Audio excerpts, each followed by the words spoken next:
Bonjour et bienvenue à une nouvelle vidéo de notre chaîne. Ici, nous traduisons les témoignages de personnes qui ont vécu des expériences de mort imminente et d'autres vécus spirituels. Aujourd'hui, je vais partager avec vous une histoire qui n'est pas seulement celle de quelqu'un d'autre, mais la mienne. Je suis Emory Caldwell et je veux vous raconter comment ma vie a changé à jamais après un événement qui m'a révélé des visions du futur. En 1999, peu après avoir terminé mes études secondaires, je me suis engagé dans l'armée de l'air des États-Unis. Venant d'une petite ville de l'intérieur de l'État de New York, j'étais plein de rêves et d'attentes. Le 30 juin de cette année, je suis arrivé à la base aérienne de Lackland, à San Antonio, au Texas. C'était une matinée ensoleillée et chaude, avec une chaleur suffocante que je n'avais jamais connue auparavant. Dès que je suis descendu du bus, j'ai été accueilli par le capitaine Harris, un homme grand et imposant, avec une posture rigide et une expression sévère. Son uniforme impeccable reflétait la lumière du soleil d'une manière presque aveuglante. « Bienvenue à Lackland », dit-il, sans laisser de place au doute sur qui était aux commandes. À partir de ce moment, j'étais la propriété de l'armée de l'air des États-Unis. Les premiers jours furent un mélange chaotique d'activités destinées à nous transformer de civils en soldats. Le 1er juillet, notre entraînement de base a commencé. Nous avons reçu nos uniformes, nos têtes ont été rasées, nous avons été vaccinés et soumis à des examens médicaux rigoureux. La chaleur de San Antonio était presque insupportable et je sentais chaque goutte de sueur couler sur mon visage. Cette nuit-là, épuisé, je me suis allongé sur le lit étroit du dortoir et j'ai fermé les yeux, essayant de traiter tout ce qui s'était passé. Le 2e jour, le soleil était déjà haut lorsque nous avons été réveillés brusquement par le son assourdissant d'un sifflet. « Allez, allez, tout le monde hors du lit maintenant !» La voix autoritaire du capitaine Harris résonnait dans le dortoir. Nous nous sommes levés rapidement, ajustant nos uniformes et nous préparant pour une autre journée d'entraînement exténuant. Alors que nous marchions, j'ai commencé à ressentir une nausée croissante et mon corps semblait de plus en plus lourd. Le capitaine Harris nous observait attentivement, corrigeant notre posture et notre rythme à chaque pas. Après des heures de marche, nous avons été conduits à la zone de vaccination. La docteure Emily Thornton, médecin de la base, nous attendait avec un regard sérieux mais accueillant. « Tous en file », nous a-t-elle ordonné. « Nous allons commencer par les vaccins. » Alors que l'aiguille perçait ma peau, je sentis une vague de faiblesse m'envahir. En retournant à la formation, la nausée s'intensifia. « Caldwell, ça va ?» demanda le capitaine Harris, remarquant mon état. Avant que je puisse répondre, tout devint sombre. La dernière chose dont je me souviens avant de m'évanouir fut l'expression inquiète du capitaine Harris. Lorsque je tombai au sol, l'impact fut brutal et tout autour de moi commença à s'assombrir rapidement. J'entendis des cris lointains et sentis des mains me saisir, essayant de me réveiller, mais j'étais entraîné dans une obscurité profonde et impénétrable. « Emory, reste avec nous !» La voix de la docteure Emily Thornton était insistante et pleine d'urgence. Elle était agenouillée à côté de moi, vérifiant mes signes vitaux, tandis que les autres recrues s'éloignaient, formant un cercle autour de nous. Je ressentis une vague de chaleur intense se répandre dans mon corps, et ma vision se réduisit à un petit cercle de lumière au centre de l'obscurité. Soudainement, je fus transporté dans un endroit complètement différent. J'étais dans un champ ouvert la nuit, sous un ciel étoilé. La lumière qui m'entourait était chaleureuse et accueillante, contrastant avec l'obscurité que j'avais connue quelques instants auparavant. Devant moi, je vis une clôture en bois et, au loin, des chevaux paissant tranquillement. En marchant dans le champ, l'un des chevaux commença à courir vers moi. Le bruit de ses sabots contre le sol était assourdissant et, pendant un instant, je crus qu'il allait me renverser. Mais, à la dernière seconde, le cheval dévia, passant à côté de moi et continuant sa course. Cela me fit réaliser que, d'une manière ou d'une autre, j'étais encore vivant. C'est alors que je vis une silhouette au loin. Je marchais vers elle, ressentant une étrange sensation de familiarité. À mesure que je m'approchais, je reconnus le visage de mon grand-père. Il était décédé quand j'étais encore enfant, mais là, il se tenait devant moi, me regardant avec un sourire tranquille. « Ce n'est pas ton heure, Emory », dit-il sans bouger les lèvres. Ces paroles résonnaient directement dans mon esprit. Tu as encore un but à accomplir. Pendant qu'il parlait, je sentis une vague d'informations inonder mon esprit. Je vis des lumières brillantes dans le ciel, chacune représentant une énergie vitale pulsant avec une intensité que je n'avais jamais expérimentée auparavant. Et puis, je commençais à voir l'avenir. Je vis l'élection présidentielle de 2024. Les images étaient nettes et claires. Le candidat vainqueur n'était pas quelqu'un que j'attendais. C'était un leader charismatique et innovant, avec un message d'unité et de renouveau. Sa victoire marqua le début d'une série d'événements qui allaient transformer la politique mondiale. Les États-Unis, sous sa direction, adoptèrent une politique extérieure plus inclusive et coopérative. De nouvelles alliances se formèrent, d'anciennes inimitiés se dissipèrent, des traités de paix furent signés, et la question environnementale devint une priorité mondiale. Mais cette nouvelle ère apporta aussi des défis.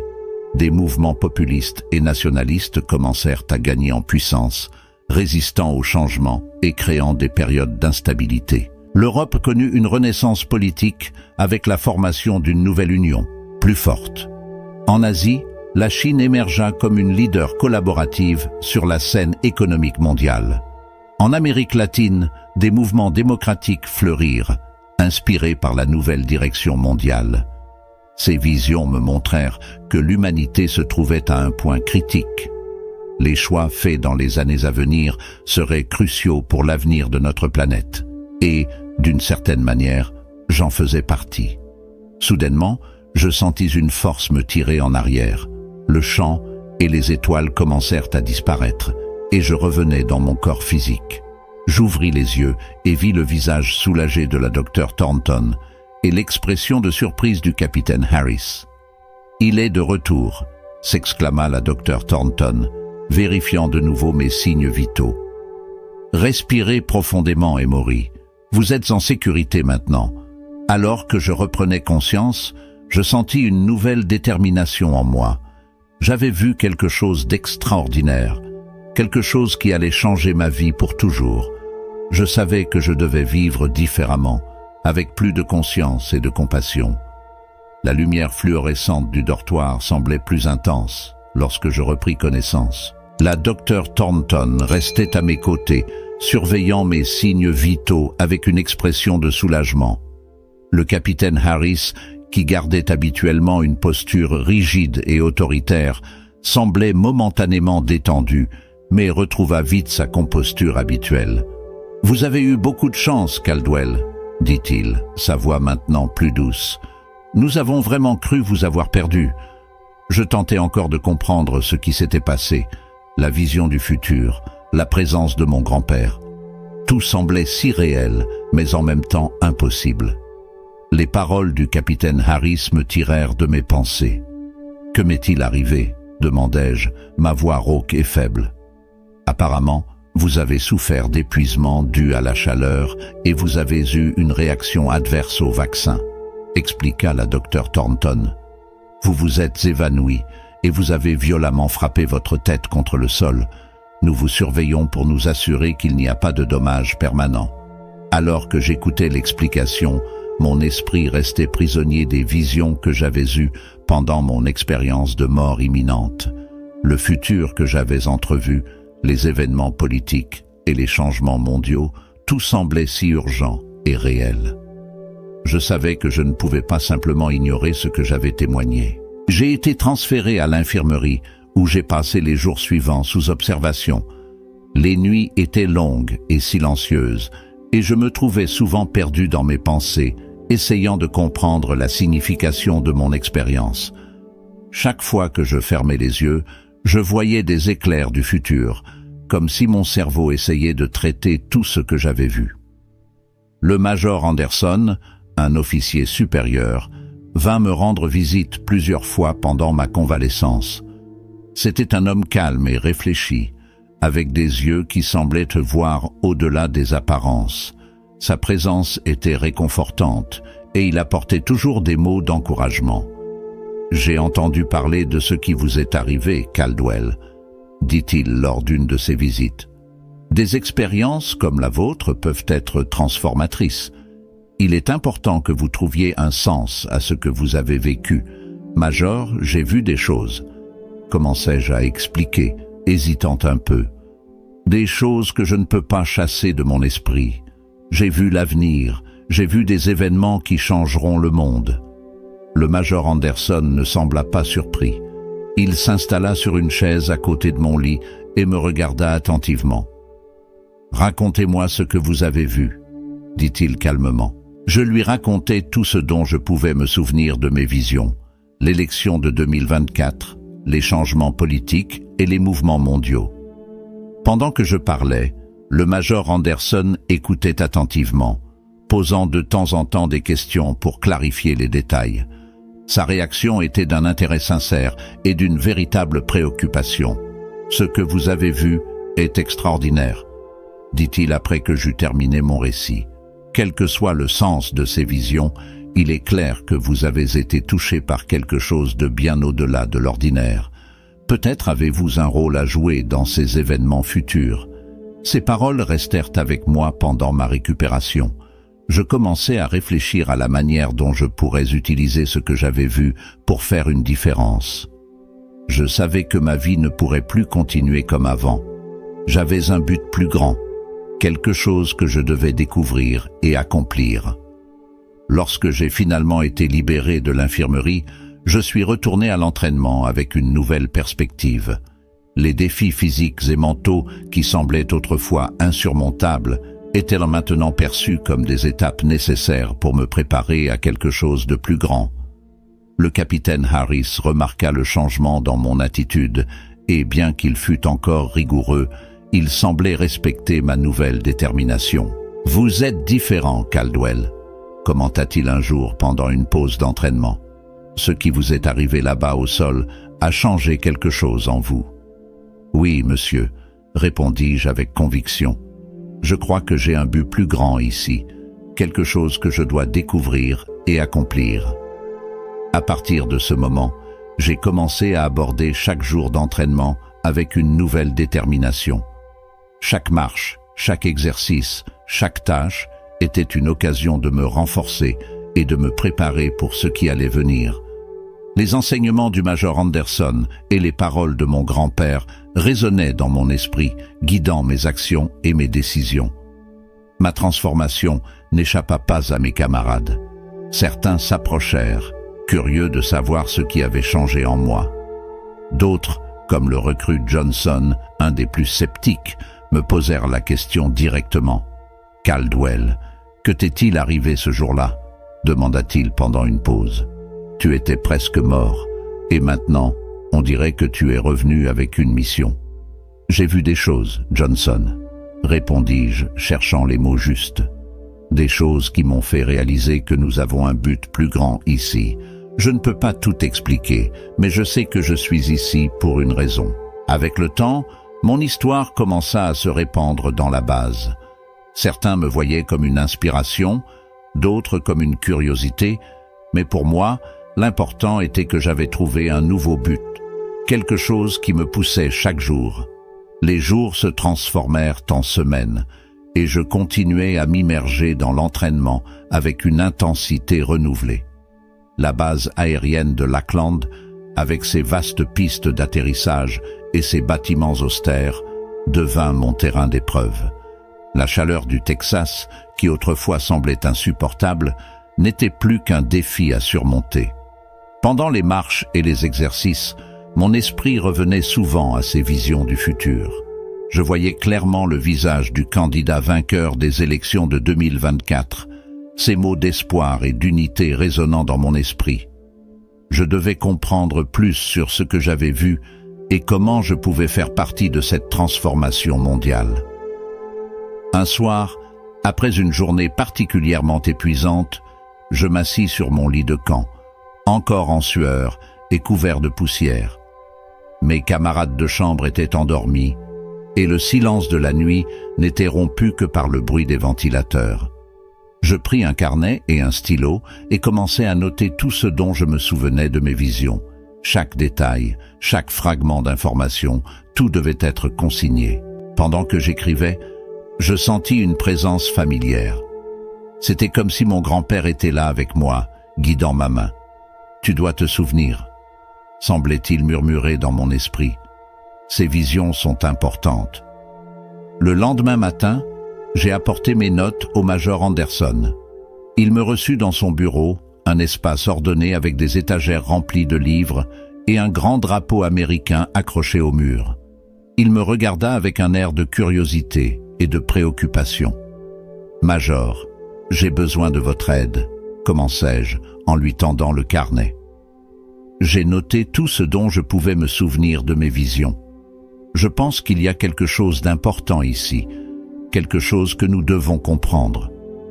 Il prit le carnet et le feuilleta, lisant attentivement chaque page. Son expression passa de la curiosité à la gravité au fur et à mesure qu'il absorbait les informations.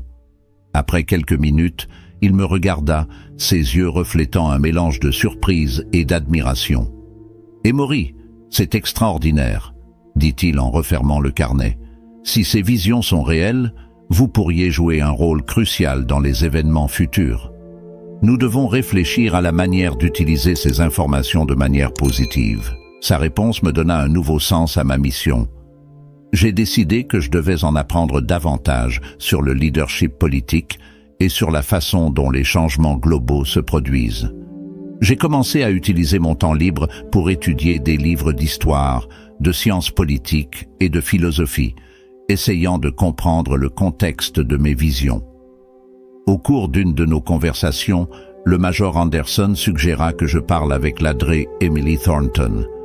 Il pensait qu'elle pourrait aider à interpréter mon expérience de mort imminente d'un point de vue médical et psychologique.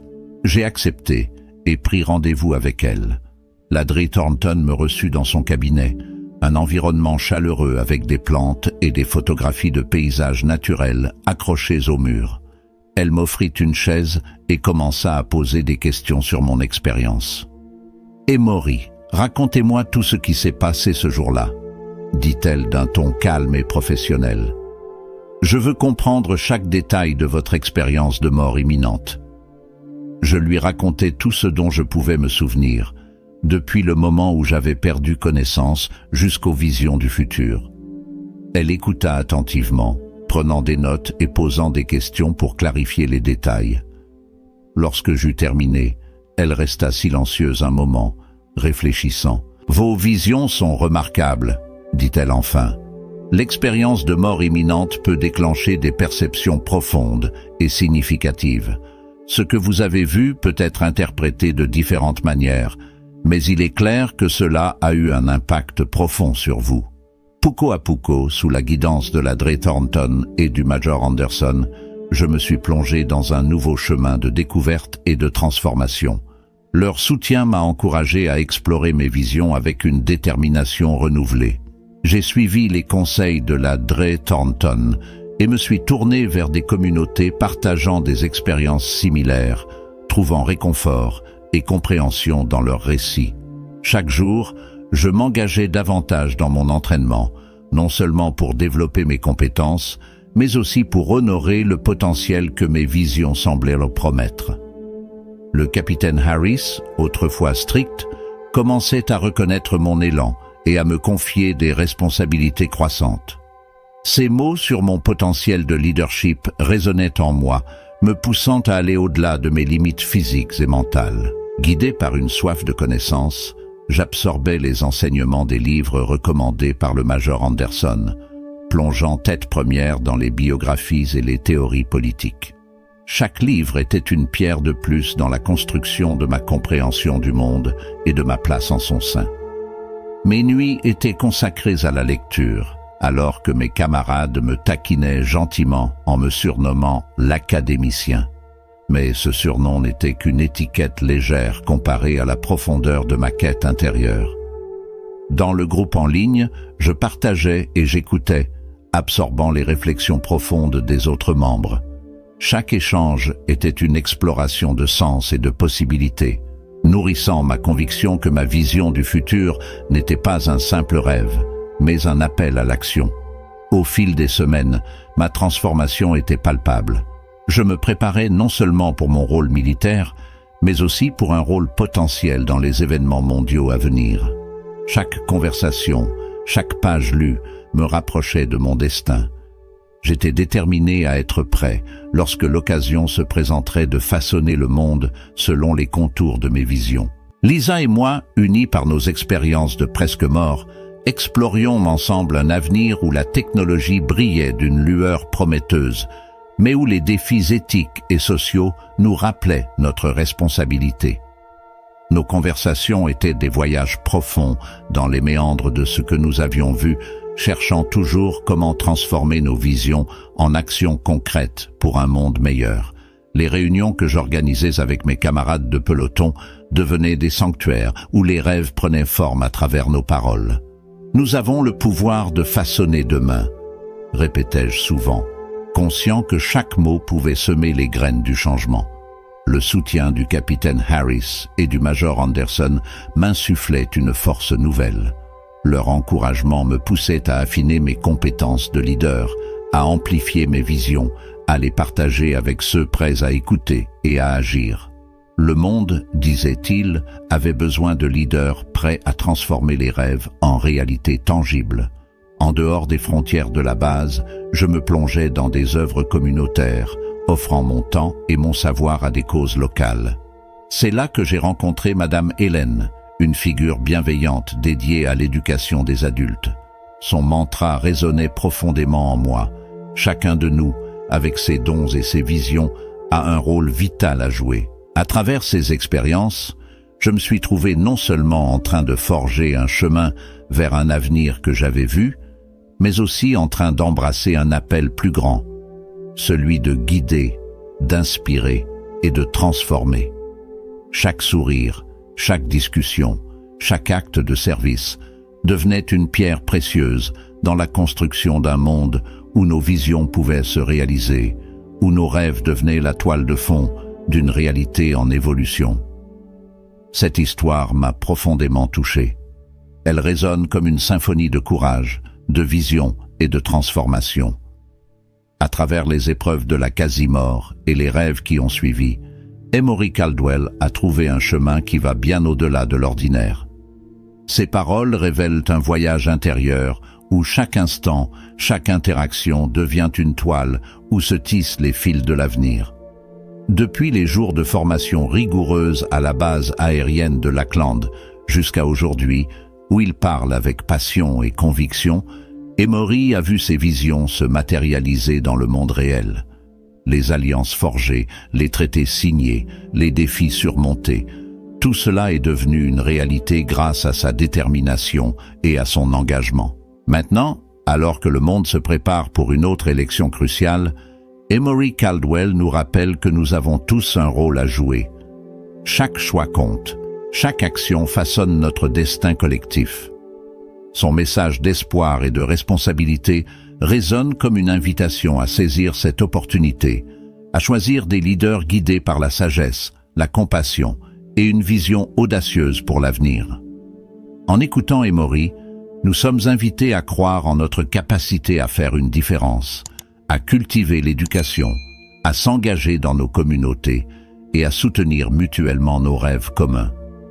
Sa conviction dans le pouvoir de l'amour et de la compassion comme force transformatrice résonne profondément, rappelant que l'unité et la coopération sont les piliers d'un avenir brillant et durable pour tous. Enfin, ces mots nous encouragent à rester résolus, à garder la foi et à travailler ensemble pour construire un demain où chacun peut prospérer.